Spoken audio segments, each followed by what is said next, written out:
Hi, everybody. I'm Shelly, And I'm Sarah. and this is episode 6 of Shattering the silence. Yes. So, this week we're going to talk about grooming. And for those of you who don't know, grooming are the tactics that are used by traffickers that trap us in the trafficking life. So, I think first we're going to start by reading an excerpt from somebody who gave it to us and said that we have their permission to share it. So, Sarah? Bear with me, I don't have glasses. Okay. I was groomed through manipulation of the drugs I was actively addicted to in my substance use. When I met him, I had a budding drug addiction and it was beginning to spiral out of control. That is why I was a prime target.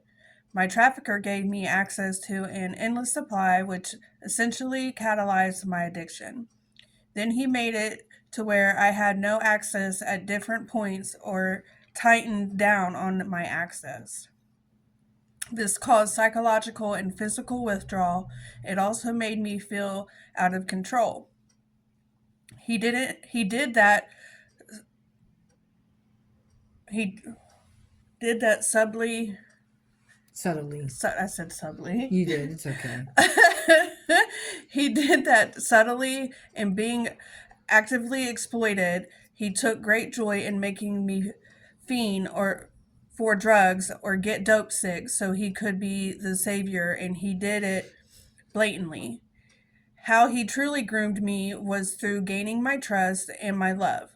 I fell head over heels for him in ways I had never experienced love. He put me on a pedestal, was very chivalrous, and honored me in all he did.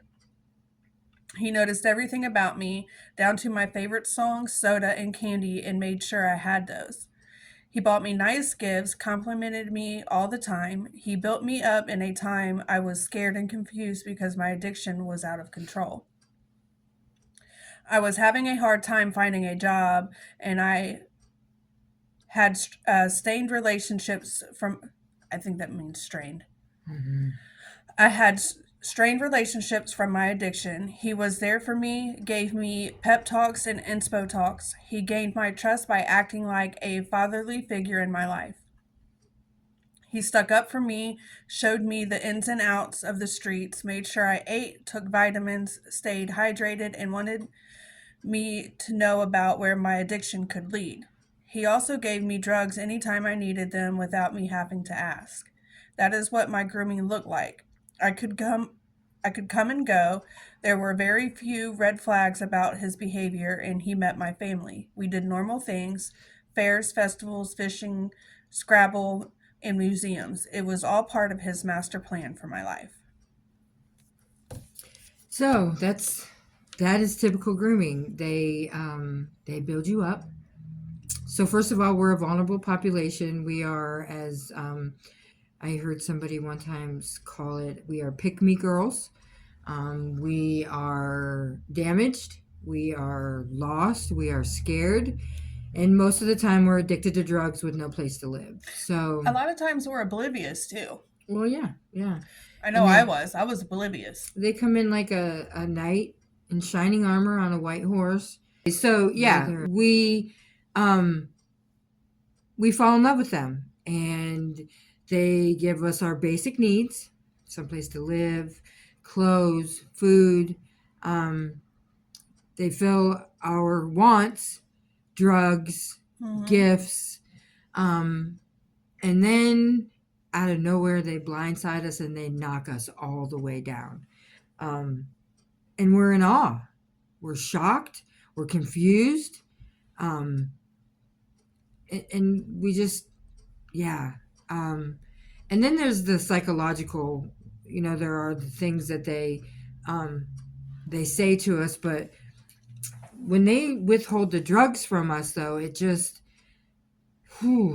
so hard to explain what that feels like if you don't know. But yeah, yeah, that's those are the things they do to us. Absolutely. It's like what I shared last week in our last episode.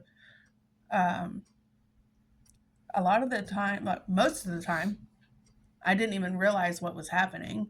Um, And I didn't realize until last week when me and Amy was doing an episode, um, a lot of the grooming that was happening with me Hmm. back then. And Because I've said this a bunch of times, I'll say it again. Because we just thought that's what happened to girls like us, right? absolutely. Right. Well, and because we thought that somebody was gonna Mm-hmm. swoop in and save us from ourselves, right? Hmm. Mm-hmm. And like we had shared last week, and a lot of times we were made to believe that we were crazy, that we were paranoid because of the drugs, and it's wild when I sit back and think about it. Um, I met this guy. Well, he reached out to me via Facebook Messenger. Um, I didn't think nothing of it. Like I've heard about him, went over there and instantly was over there all the time. Um, and just like this survivor had shared in their story, treated me well, bought me gifts, made sure I was fed, not just with food, but my drug habit, Hmm. made my drug habit go through the roof. Um, and I didn't even realize until last week, like that's what was happening, Yeah. and that's what I love about sidewalk soldiers and the information that is available. I definitely get educated more and Yeah. more on my survivor story, and so like, and it was like all of those things. He built me up, you know, bought me all these things, told me how pretty I was, and how you know he loved me and da da da da and it was like as soon as he found another main girl, it was done. I was out the door with nowhere to go, um, fending for myself, um, and I noticed that's when I started getting more taken advantage of, Yeah. and getting dropped off at people's houses just randomly, like people would pick me up like, hey, we're going to go over here, and then next thing I know they're disappeared, and these people are forcing themselves on me, and now I understand like that was me Hmm. being sold. Yeah. um, For somebody else's addiction. mm-hmm. That Yeah, happens a lot. Yeah. yeah, Yeah, I know that so when I first heard about sidewalk soldiers, I um I was going to be a part cuz I wanted to help people, right? yeah, I had no idea that what it was going happened to to help me you for heal. right. I had no idea that what happened to me for so many years was exploitation. Yeah, I had no idea that what is happening to me was happening to a lot of other people, um, and that we didn't choose this. We didn't choose this. right. A lot of it's our past where we've been assaulted, or you know for me, I was preyed on because um, I am a survivor of molestation from when I was Mm-hmm. younger. I'm a survivor of multiple rapes, right?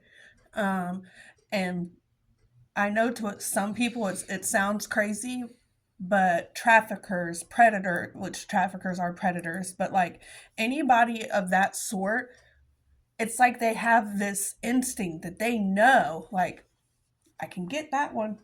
Well, it's because we're like a body in the water with blood. Yeah, The yeah, sharks they sniff can. us out. Yeah. So, yeah, that's how it happens. Mm-hmm. We become vulnerable and we allow ourselves to be in places that and we're so naive.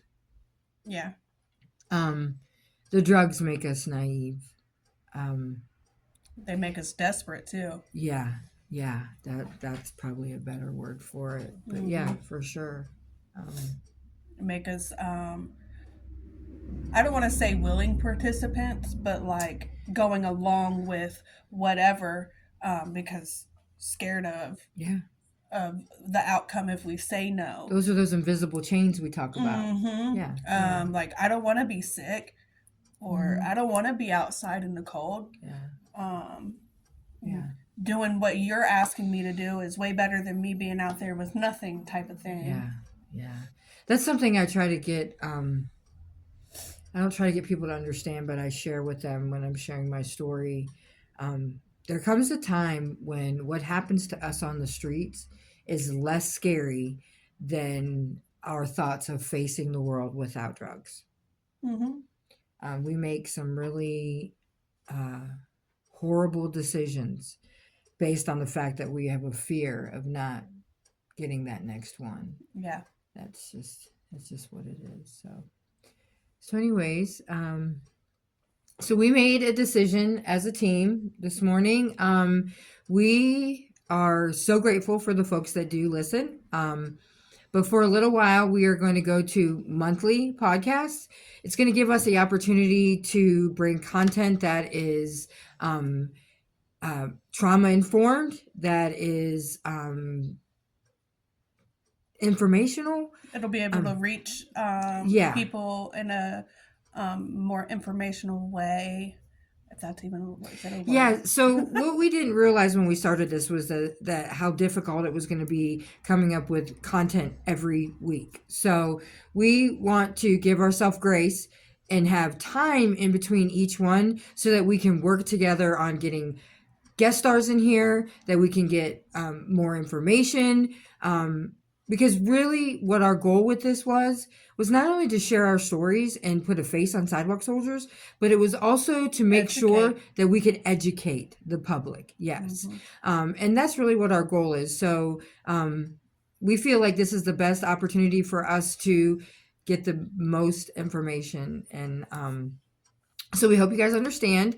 Our next one will be the third Saturday of March. I don't remember. I think it was like the 22nd. Shame on me. I don't remember. But definitely keep an eye on our Facebook page because we will be hyping it up. Hopefully by then we will have a guest star pinned down. And then the other thing is we are going to work to have the rest of our team on here too. We have so many great women who work here.